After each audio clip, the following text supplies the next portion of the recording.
uma hipnotização com o meu irmão novo. Tudo bem, Rafa? Sim. Assim, quero que você olhe na ponta do meu dedo e fique seguindo. Note que quando mais eu aproximo, mais eu fico com sono.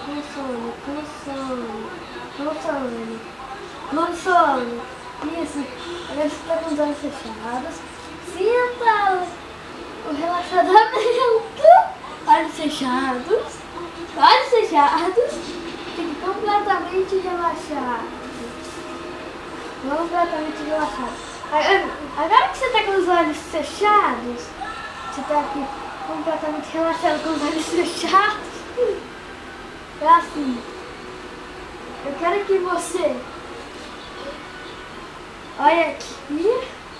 Imagine que eu estou passando cola em seus olhos. Você está com os olhos fechados. Agora imagine que tem um olho mágico aqui. Então daí você está olhando meu dedo por esse olho mágico.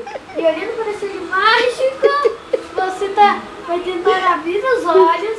Ah, mas ele tá muito popotizado. Porque ele está com uma cola. Mesmo olhando por esse olho mágico, você vai tentar abrir os olhos, mas não vai conseguir. Não vai conseguir.